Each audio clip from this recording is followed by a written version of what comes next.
Back to In Pursuit of Truth. This is your host, Sir Patrick Mack. We are back with another massive dump of Q that doesn't seem to have any end. We are entering March Madness, and I'm already working on my sweet crossover.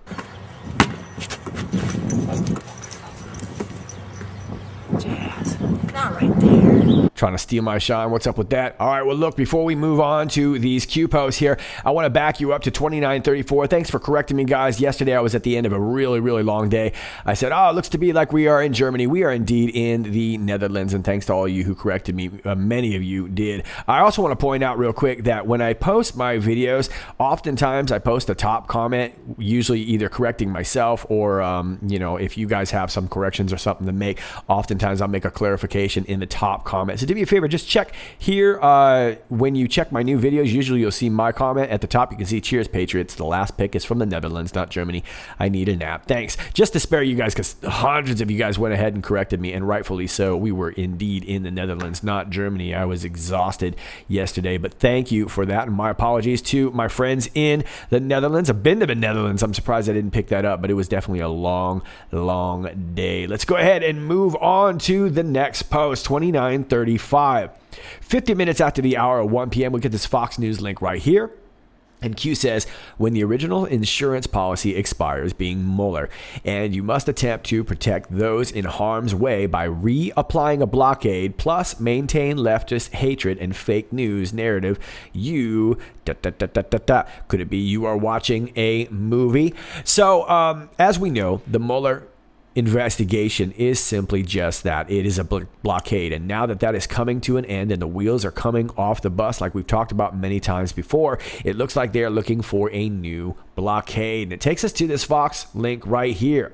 Nadler announces sweeping document request, says Trump obstructed justice. Right. House Judiciary Committee Chairman Jerry Nadler, who would oversee any impeachment proceedings against President Trump, announced that he will submit more than 60 document requests to the White House and Justice Department on Monday, a barrage that Nadler called the opening salvo in new and wide-ranging investigations. Without naming Nadler, Trump tweeted late Sunday morning that he was being persecuted by some very bad, conflicted, and corrupt people in a witch hunt that is illegal and should have never been allowed to start, and only because I won the election. Congressional Democrats have repeatedly promised to exercise tight oversight of the Trump administration since securing a majority in the House of Representatives in last November's midterms. But Nadler's comments signaled clearly that Democratic leaders are no longer counting on Special Counsel Robert Mueller's forthcoming report on possible Russia collusion to contain damning evidence against the Trump administration. And that last sentence kind of really clears it up, right? Nadler's comments signaled clearly that Democratic leaders are no longer counting on Special Counsel Robert Mueller's forthcoming report. Of course, because they know that there's nothing there. We talked about this yesterday, that we have some of this getting sold online. Look, this whole entire thing is an absolute soup sandwich. You know it. I know it. Most of us know it. However, there's still a great bit of the public that does not know it, as hard as that is to believe. And now that they know the wheels are coming off the bus and that Trump is going to come out clean on this, they're illegally looking into anything else that they can find just to stall for 2020. And of course, we all know this already, right? So this is the latest dog and pony show. Here we go again, and we know at some point Mueller is going to have to come out and raise Trump's hand in victory. And I think if you have already committed to hating Trump at this point, I'm not so sure that reason is going to help you. But there are still a lot of people that are fairly centrist that I do think are going to see this and see the ridiculous nature of this, and is not going to bode well for the Democrats. Let's move on to 2936. 52 minutes after the hour 1. Q says, at what stage in the game do you play say the Trump card? Yeah, well, that's a good question, right? Because so much of that would really squelch a lot of this. Or would it? Is it just kind of letting the Democrats sort of blow out their ammo and, keep banging their rhetoric until people are tired of hearing it, and then you drop truth bombs on them? That seems to be kind of how it's been going on so far. Now, Q has mentioned the Trump card before. Got a flashback aside, take you back, Taking you back to April 20th, 2018, post 1201. Not quite a year ago, Q was responding to an Anon who had said, "Trap card played, nice work, Q." And Q responded by saying, "Trump card coming." So could this be a foreshadowing of an upcoming D-class? Not really sure. And like I said, this was not quite a year ago. Maybe it's foreshadowing for something to happen in April. Q has also alluded to the fact that something was going to be happening. Big happenings, right? In the 21 day. Now, it didn't really give any particular date, but just stated that something could be happening within that time period. So could we be seeing a Trump card coming very, very soon? Oh, let's hope it's soon. Post 29:37, 27 minutes after the hour of 2.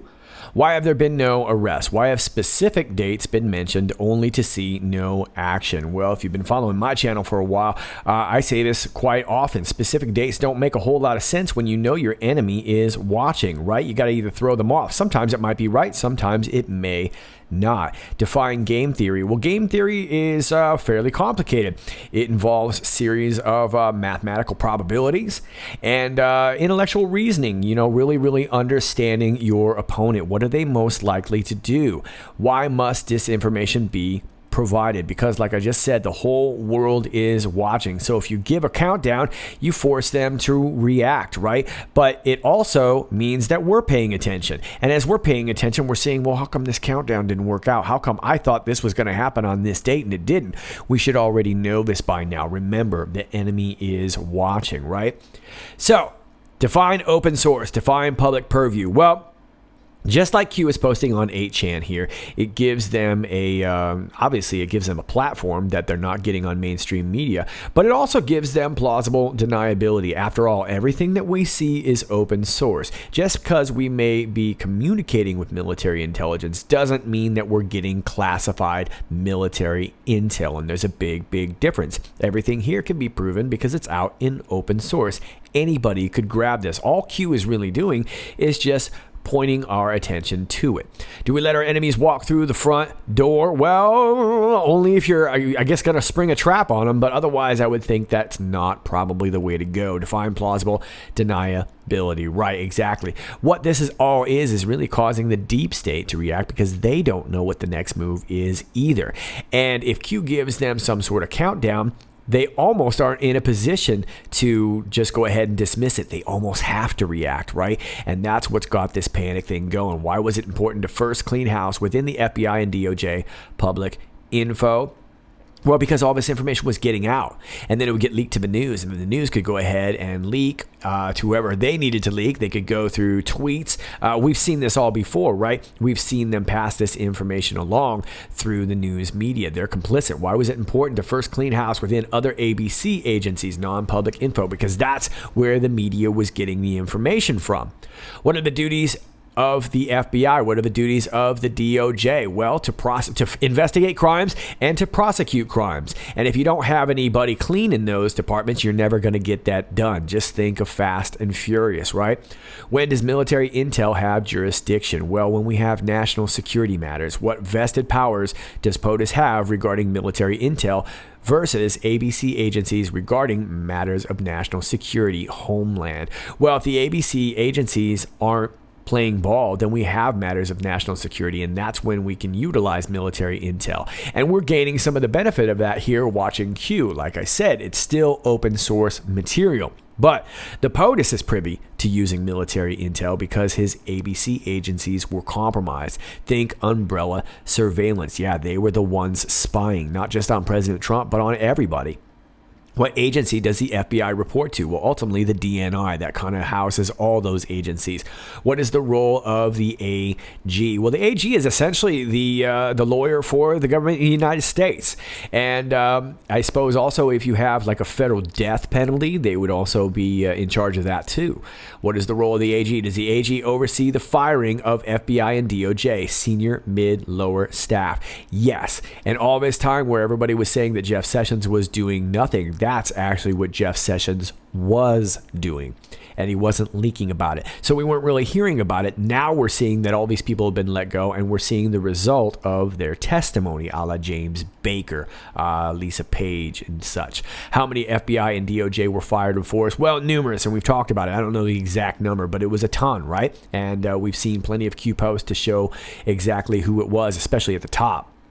Does Russia recusal block AG from this responsibility? No, and I've said this all along. Remember, Jeff Sessions recused himself from Trump-Russia collusion. And I should actually say Trump team Russia collusion, right?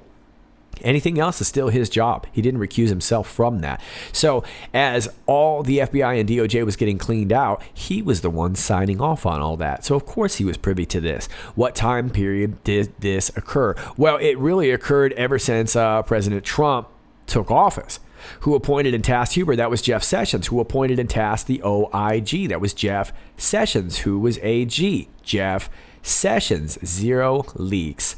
None. And Jeff Sessions came out saying that they were going to prosecute any leakers and whatnot, and it really started to squelch after that. Transfer from AG1 to AG2, why might that be important? Well, if you remember that during the time that President Trump was then candidate Trump, Jeff Sessions was very pro-Trump, and they didn't like that about Sessions. And of course, he didn't really win the deep state over until he started sort of acting outwardly like a clown. They figured he was a buffoon, and eventually they kind of warmed up to him thinking, oh, well, this guy's not going to do anything, so he must be our guy. But the fact of the matter is that he was a Trump guy.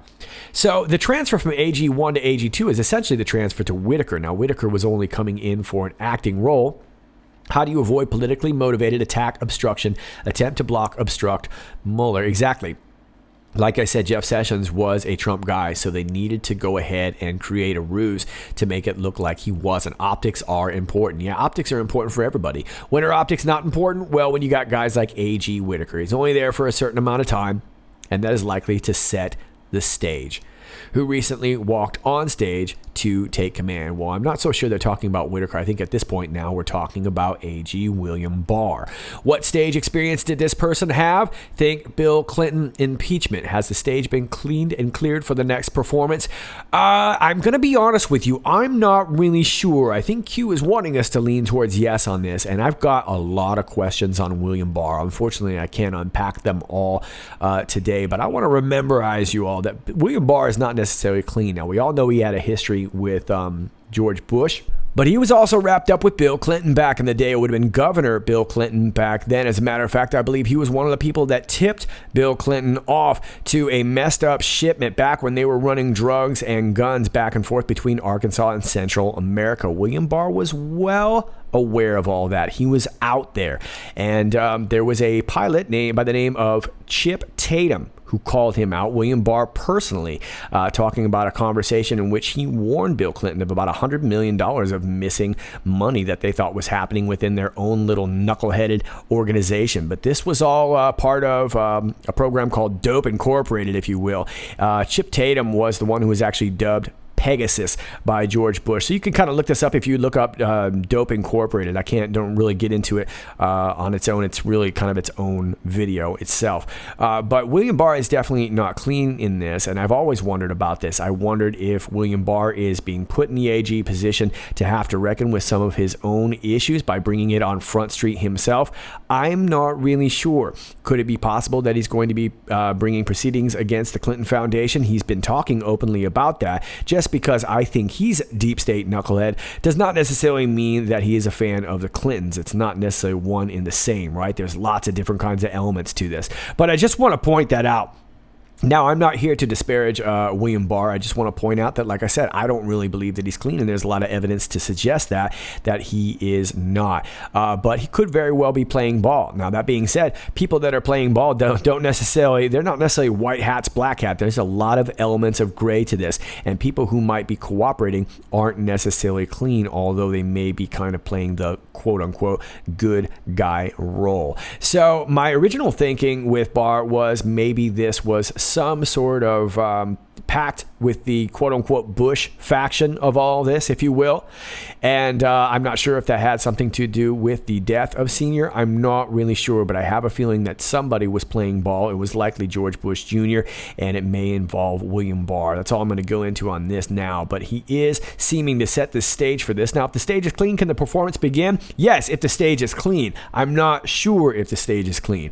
How might transparency, D-class, fit into the dialogue? Well, the D-class is really essentially going to prove a lot of the naysayers, because we see the signatures and we're going to see the text messages. We're going to see a lot of stuff that's going to be very, very damning.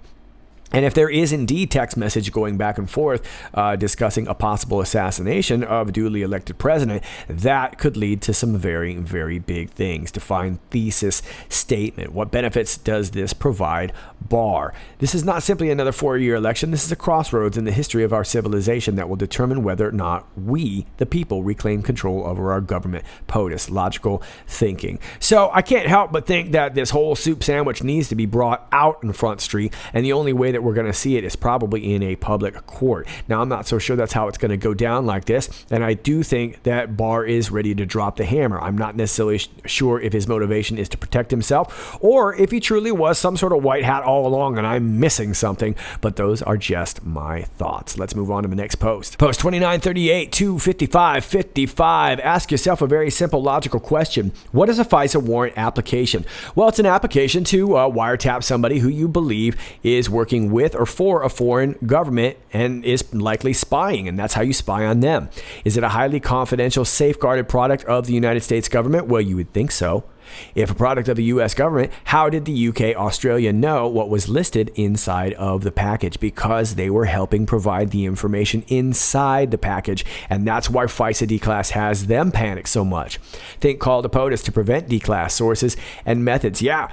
Top offices in the land out there in the UK, Australia are panicked too, because they know that this is going to go all the way to the top over there. Somebody would have had to require or basically sign off on all that over there too, just like Obama would have had to sign off it here. If the U.S. government requests UK, Australia, plus 2, being probably 2 other countries, to spy plus campaign insertion on an American presidential pre-nominee and POTUS elect, is there a chain of command to approve such authority? Yeah, like I just said, it probably goes to the top of the land, and we're starting to see that shake out over the pond, right? We're starting to see who those knuckleheads are too, because they're going to have to resign. Paper trail of the chain of command and umbrella spy metadata.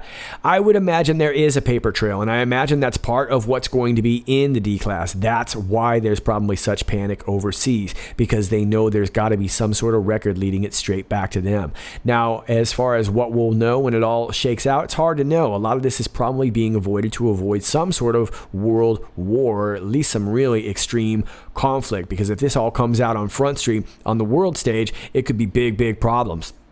If not tasked and targeted under Five Eyes, what legal authority existed to engage the targeting? Well, I don't know of any. I don't know that it was legal. I think that was the whole point of skirting the Five Eyes.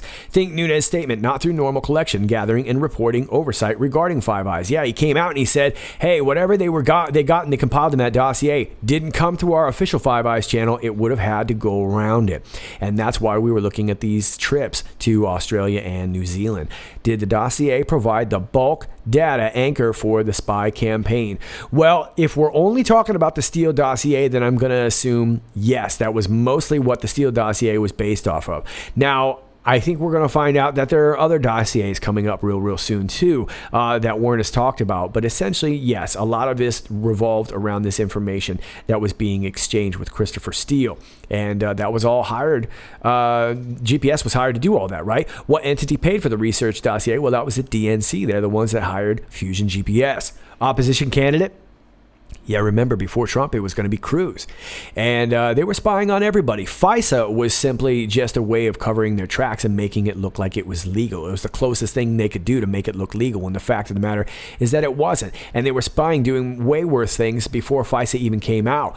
What U.S. ally completed the collection of false data? I would imagine that'd be the UK. Why was it so important to use sources within the UK versus U.S.? Well, Q answers it in the next line. How do you circumvent U.S. law? That's how you do it. You go outside the United States and you let your buddy spy for you.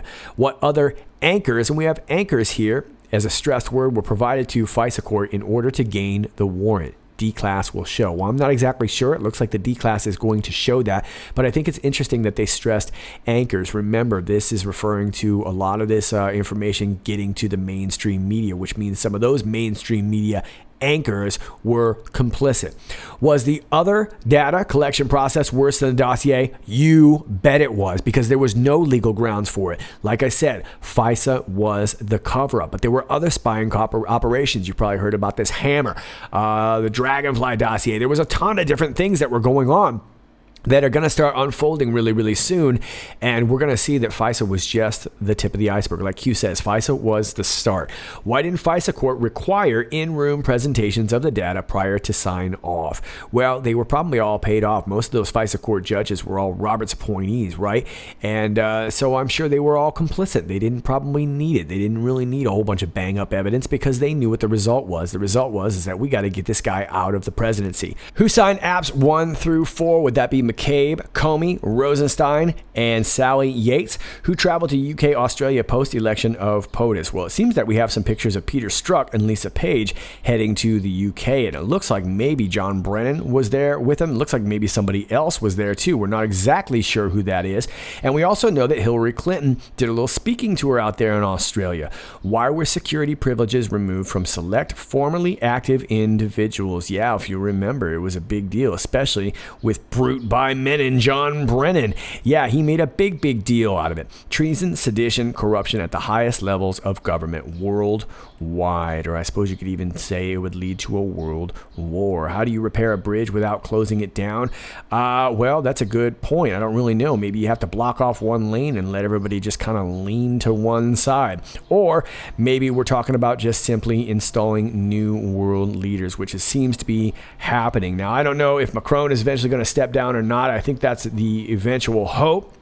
But we do know that Merkel is stepping down, and she was supposed to be sort of that world, new world order king, right? She was gonna lead us all into the new world, and that doesn't seem to be the case anymore. So I would suppose that's how you repair bridges, considering that we have to have relationships with these foreign countries. We can't just go to war with them over this dossier, even though it seems like the information that is inside is probably worthy of worldwide or world war, right? Let's move on. Post 2939, 31 minutes after the hour of 3, we get this link right here, and it is to ABC4. And this is in regard to some attorneys that are being hired out there in Utah, Salt Lake City, prosecuting major criminals behind the badge with Utah's U.S. attorneys. How about that? That's Huber country.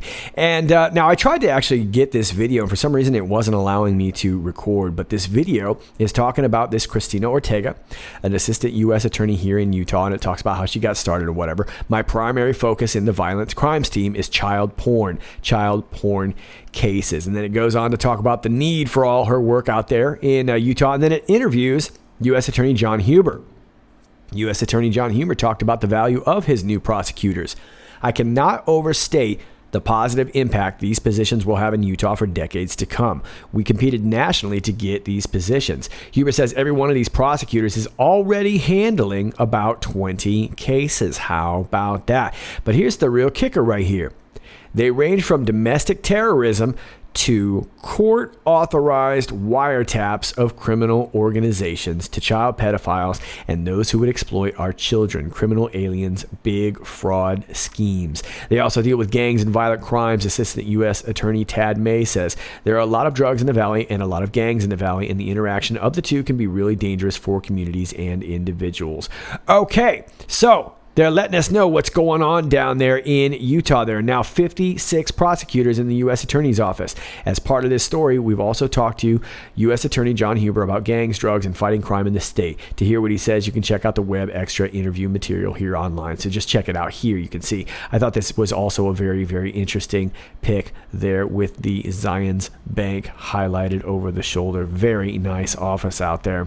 Cool. So if we've got 56 prosecutors out there and they're all handling about 20 cases, that's quite a few cases, right? So it looks like it is getting done. But I think the key thing here, where Q is pointing our attention to, sometimes reading between the lines provides. Huber says every one of the prosecutors is already handling about 20 cases, meaning that this is already ongoing. And they announced at the beginning of the video that there's going to be a big arrest being announced, and there's going to be a lot of big names. They range from domestic terrorism to court-authorized wiretaps of criminal organizations to child pedophiles and those who would exploit our children.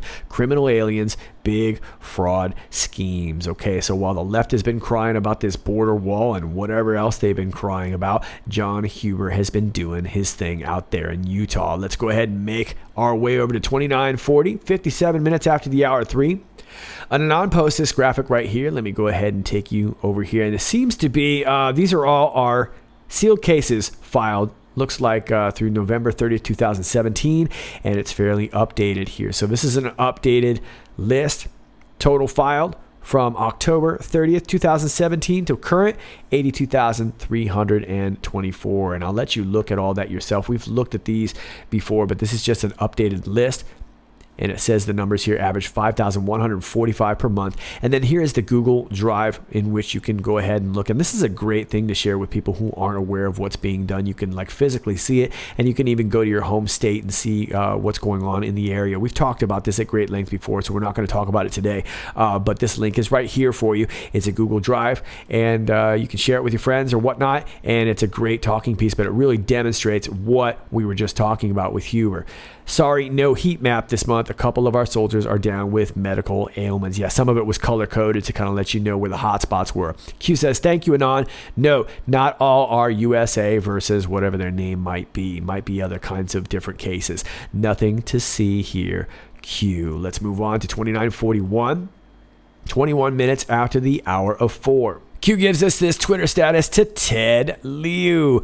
Unlike the narrow scope of Mueller's investigation. Whoa, wait a minute. Back that up and rewind. Unlike the narrow scope of Mueller's investigation. Hey, you had 2 years with this narrow scoped investigation. The House Judiciary's oversight mission is broad. Did POTUS commit any crimes or misconduct? Our investigation will either exonerate Trump or it won't. We will follow the facts wherever it may take us. Well, here's a fact for you. A little Sunday moron motivation for you, Ted Liu. In the United States of America, we investigate crimes and then we find out who did it. We don't investigate people and decide whether or not they committed any crimes or misconduct. And you would know that. You should know that. Now, this was in response to what we were talking about earlier. House Judiciary Committee to issue documents requests on Monday to 60 different people and entities connected to Trump to begin the investigations to present the case to the American people about obstruction of justice, corruption, and abuse of power. So we are going to start spraying people with a bunch of misinformation. And of course, Q asks us to read the comments. Hey, there's my comment right there. When your emergency plan fails. Looks like panic. Let's read a couple of these. So excited at the prospect of holding the White House accountable. Thank you. All right, Patricia, whatever that means. This guy's got it right. World's leading mad scientist. When you attempt a coup against the United States president and fail. Coming weeks. Yeah, there is a lot of great stuff right here. They're not really after me, they're after you. I will let you guys read it right there. There's your FISA-gate poster right there. But for the most part, everybody is pretty woke on this thread. Q says, read those comments. Those still asleep buying the narrow scope new narrative shift. Yeah, they're basically trying to say, because they know that nothing's going to come out of this Mueller investigation, they're going to say that the Mueller investigation was flawed because it was too narrow. We needed to investigate more things because we didn't find any guilt in our narrow investigation. If the scope memo was never unclassified, being version 2, how do Democrats make this statement? Well, they leak They're leaky McLeaky pants, right? Hashtag facts matter Q. Let's move on to 2942. 59 minutes after the hour 5. We get this Fox News link right here. Hillary Clinton says country is in full-fledged crisis during speech in Selma to mark Bloody Sunday. Hillary Clinton.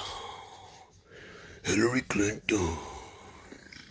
Hillary Clinton. Former Secretary of State and presidential candidate Hillary Clinton offered a stark view of the country on Sunday, comparing the current crisis in our democracy to the turbulence that occurred amid the civil rights movement of the 1960s. Speaking during a reception in Selma, Alabama to mark the 54th anniversary of Bloody Sunday and to receive the International Unity Award at the Martin Luther King and Coretta Scott King Unity Breakfast. What are they doing giving her an award? Clinton said that the United States is facing a full-fledged crisis in our democracy. This is a time, my friends, when fundamental rights, civic virtue, freedom of the press, the rule of law, truth, facts, and reason are under assault, Clinton said, according to The Hill. Clinton is one of a number of Democratic leaders in Selma this weekend for the ceremony surrounding the Bloody Sunday anniversary. Not to be confused with the Bloody Sunday massacre in Northern Ireland in 1972, which was extremely bloody. The events being remembered by in Alabama occurred on March 7, 1965, when we were actually seriously dealing with a real racist issue, when peaceful demonstrators were beaten back by Alabama state troopers as they attempted to cross the Edmund Pettus Bridge. It was a moment that galvanized support for the passage of the Voting Rights Act later that year. While Clinton did not specifically mention President Trump in her speech, she said that racist and white supremacist views had been buoyed by the current administration and warned that civil and voting rights were under attack in the U.S. So I think you see what's up. It looks like Hillary Clinton is calling for butt hurt level boom. Full-scale attack, says Q. March Madness, prepare. Yeah, that sounds like some real rhetoric right there. It looks like they're really, really ramping up to call for some what unfortunately could result in some very dangerous action. But they are definitely in a panic, and they're calling for some next-level butt hurt. So are you prepared for March Madness? Get prepared. I'm prepared. 2943, we get another massive post here, 17 minutes after the hour of 6.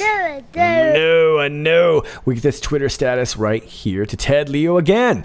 We cannot avert our eyes to the evidence plainly before us. Evidence plainly before you? You had 2 years to find evidence plainly before you. You were just complaining about the scope. What's wrong with you, Ted Leo? My statement on the Judiciary Committee's massive investigation into real Donald Trump and his associates. I commend Chair Jerry Nadler for his leadership and look forward to working with him. Okay, Ted Leo's got a consistency problem.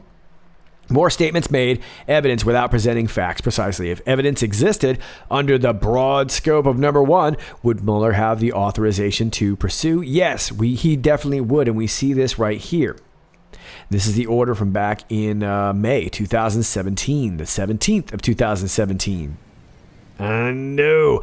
By virtue of the authority vested in me as acting Attorney General, including 28 U.S.C. 509, 510, and 515, in order to discharge my responsibility to provide supervision and management of the DOJ and to ensure a full and thorough investigation of the Russian government's efforts to interfere in the 2016 presidential election, I hereby order as follows. Let me blow that up a little bit for you. And there it is.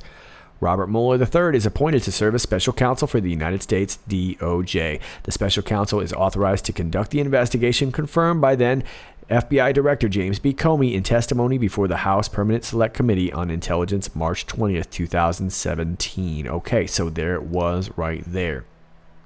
Special counsel is authorized to conduct the investigation, confined, and this seems to be a spelling error here. I'm not sure if it's purposeful yet or not, by then FBI Director James H. Comey. So we see this already. This was just copied from what we saw, okay? And then we get this here, which is really the extension. You see the attachment here, and let me see if I can blow that up a little bit. On May 17, 2017, I issued an order entitled Appointment of Special Counsel, the one that I just showed you. And it is talking about what it covered. Talks about Paul Manafort.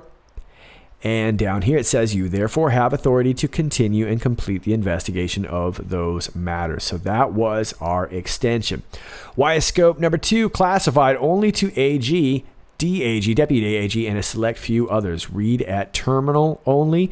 If evidence existed, why did Republican and Democrat members of the Senate conclude no direct evidence exists? Well, because none did. They were making it up. They were leaking information, and they were trying to create evidence. So here again, we see this ellipses. And this time I'm wondering if Q is reminding us, how do you legally inject evidence? And we get this NBC link right here. Senate has uncovered no direct evidence of conspiracy between Trump campaign and Russia. You want to poke it? They ask you how you are, you just have to say that you're fine when you're not really fine, but you just can't get into it. After 2 years and 200 interviews, the Senate Intelligence Committee is approaching the end of its investigation into the 2016 election, having uncovered no direct evidence of a conspiracy between the Trump campaign and Russia, according to both Democrats and Republicans on the committee.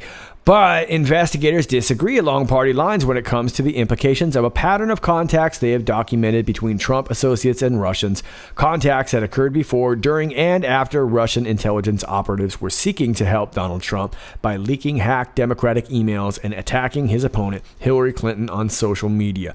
If we write a report based upon the facts that we have, then we don't have anything that would suggest there was collusion by the Trump campaign in Russia. Wow, ding, ding, ding, ding, ding, ding, said Senator Richard Burr of North Carolina, the chairman of the Senate Intelligence Committee, in an interview with CBS News last week.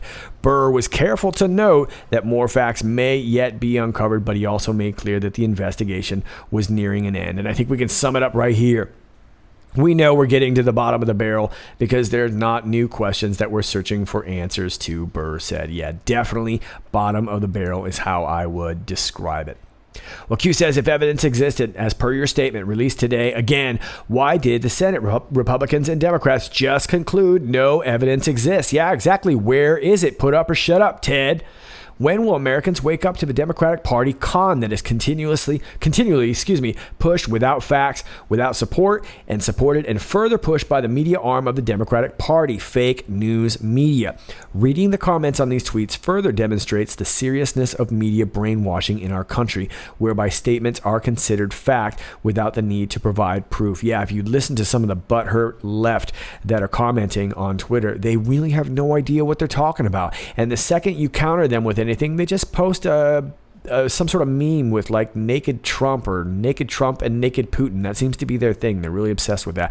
Groupthink, control of the narrative. If enough people state the same thing without providing evidence and or support, does it become factual to those caught in the loop? Yeah, I suppose if you don't really know what's going on, and if they're browbeating you every single day on every single media conglomerate, you're going to assume there's an element of truth there, and it's a national crisis. Let's go ahead and move on to the next post.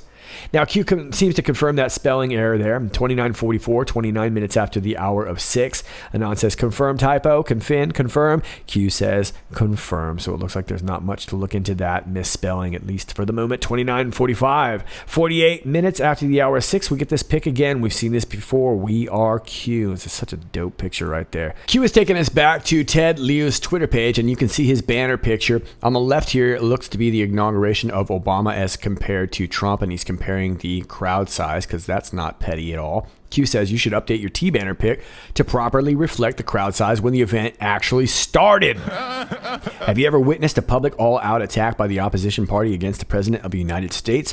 Those who would normally hide in the shadows are forced into the light. PANIC, Patriots in control. How about that? So we're seeing a lot of this, and of course they loved to bag on POTUS back in the day, talking about crowd size, but the fact of the matter is he was right. They were passing along all these pictures, and this wasn't the only one. There were a bunch at the rallies and stuff like that. They would wait until nobody was there or before the event, when before anybody had really arrived, and kind of made it to be out these meager little crowds, when the fact of the matter is that we know this is a little bit more what it looks like when you go to a Trump rally or when you go to anything that involves President Trump. Let's move on. Post 29:46, 2 minutes after the hour of 7, we get this Twitter link right here to meet the press, and it appears that it is no longer there. It's all good. We got a screenshot of it, though. Latest, Senator Mark Warner, Democrat of Virginia, tells Cuck Todd, wow, that's an unfortunate spelling error, that lawmakers have found enormous evidence of possible collusion between President Trump's orbit and Russia. during that election. Excuse me, rush-ins during that election on MTP, Meet the Press. My goodness. Well, I would assume if it's so enormous, this page would still exist. Q says enormous evidence. Q. 29:47, 11 minutes after the hour of 7. We get what looks to be another Q proof here. The post that we just read, 29:46, which was posted at 2 minutes after the hour of 7. This one right here. And the POTUS tweet, which was also posted at 2 minutes after the hour of 7. Now, this is a two-part tweet, so let me read it here. And we'll go from bottom to top here. Presidential harassment by crazed Democrats at the highest level in the history of our country. Likewise, the most vicious and corrupt mainstream media that any president has ever had to endure. Yet the most successful first 2 years for any president. We are winning big, the envy of the world. But just think what it could be. Hurt me again. Hurt me again. Q says, at what point is it statistically impossible? Well, I'm not great with numbers, so I'll have to ask my number guy. 8, 9. Sounds about right to me. 29:48, 18 minutes after the hour of 7. Q is responding to an Anon on 8chan who had made these right here. This first one is a Q proof regarding the one we just talked about, post 29:46, and the corresponding tweet. Here's another 0-minute delta from yesterday, 29:15. This was posted at 34 minutes after the hour of 7. And this also was posted 34 minutes after the hour of 7. The brand new manuscript for a new book by failed lawyer Michael Cohen shows his testimony was a total lie. Pundits should only use it. And then we have a 17-minute delta here. This was post 29:18, posted at 20 minutes after the hour of 8 p.m. And we see here 39 minutes after the hour of 8 p.m. Donald Trump posting in regards to this video from CPAC. So there you go. And Q says 7 seconds. We're getting closer to 0.00000. How is that possible? Close proximity? Yeah, I would suppose the closer you are to the POTUS, the less latency that you're going to experience, right? And you would be able to get it right there to 0. So Q is reminding us that they are indeed close proximity to the president. And I think most of us knew that already, but it's a great thing to use to red pill your friends, have them explain how is it that so many Q posts and POTUS tweets happen to be synced up so well. Let's move on to 29:49. 21 minutes after the hour of 7, responding to an Anon who was talking about that tweet earlier, says page doesn't exist on Twitter when I tried the link. Ugh. Q says the power of the people, tweet deleted. Yeah, it was probably getting way too much attention, so they went ahead and deleted it. And we add on to this in 29:50, 22 minutes after the hour of 7. An Anon post this is pretty sweet right here. Chan Investigation Agency Bakery Division. Blessed are the bakers. Very, very cool. Pepe the Baker. Cat Q, I go to click on the Meet the Press link and it says the page doesn't exist. The deep state is taking down evidence as fast as you are posting it. Nothing to see there. Q says you are the news now. Indeed. And like I've said before, I don't even think we're alternative news anymore. I think we are the news and the mainstream media is the alternative. 29:51. 44 minutes after the hour 7, we get another Twitter status here. And this is cool to, looks like William Favre Slater III. Huge political news if the world was really a fair place. And then we got a whole bunch of hashtags right here. And check out this GIF right here. We got a swinging Hillary in a padded cell. Is that Obama down there at the bottom? Chew soap. Oh my goodness. Great. She's rocking back and forth and she's a mad NPC. And of course, Donald Trump is having some fun. What is that, Bane and Joker? Pepe behind? I don't know which one this is. Oh, it must be Bat Pepe. Very, very cool. So there you go. Post 29:52, 37 minutes after the hour of 8, we get this video link right here, and it takes you to Fox News. The title is Representative Devin Nunes says Michael Cohen is testifying in a private setting with no classified information. Now, this video doesn't appear to be the correct video, but I've got a little clip of what appears to be the correct video. Check it out. Give us a sense of why it's important to go from the public hearing last week. Now he's going to be in front of your committee behind closed doors this upcoming week. So remember, he was in public with the Oversight Committee. Then he came behind closed doors with us for no reason at all. This is not a man who has any classified information whatsoever. We interviewed him for some 8-9 hours. In fact, Republicans were pretty much done with interviewing after a couple sessions. We didn't have any more questions to ask him. We're not sure why he's coming back, but he'll be back this week once again in a classified setting for someone who has no classified information. So from my perspective, it's all about building out a narrative. They want to keep it behind closed doors so that they can conveniently say, well, we can't talk about what happened behind closed doors, when the reality is we can talk about whatever we want to talk about because the guy has no classified information. It's ridiculous. Well, that about sums it up right there. And it's a pretty interesting interview. I'll link it down below if you want to check it out. But the fact of the matter is the Democrats are just pretending to have this smoking gun, or as they like to say, a bombshell, to keep the narrative going, when the fact of the matter is that they've got bupkis. Did I say that right? Bupkis. They got nothing is what I'm trying to say. Also, he mentioned that Christopher Steele's testimony will be on the 14th. A lot of you guys sent me articles regarding that. Yeah, could that be our 314 that Q was referring to on that watch? Could be. We know some big things are happening. Let's move on to 29:53. 26 minutes after the hour 9, we get a Twitter link to Mark Levin. See you tonight. Thanks on Life, Liberty, and Levin on Fox News at 10 p.m. Eastern. Very nice. And POTUS shouted out Mark Levin the other day. Ellie Brown here says, together we win. Very, very nice. And Q says, on the schedule. And he has got... let's see here. Let's take you over to, it's actually this guy right here. His name is Brandon Straka. And this video right here is actually the link in the very next post, 29:54, where Q says the Great Awakening. And he was interviewed on Levin. And he's talking about how the WalkAway campaign founder Democrats have become a party of rage, hate, and lies. And I'll also leave this link to you here from Fox News Insider if you'd like to see the interview there. It's just a brief little bit here on this. It's only about a 3-minute video. But then, like I said, in the next post, 29:54, we get the link to the Great Awakening, breaking the chains of the Democratic Party. And this is from the WalkAway campaign. Interesting that it's entitled The Great Awakening. Now, this is a 42-minute video, so we're obviously not going to play the whole thing.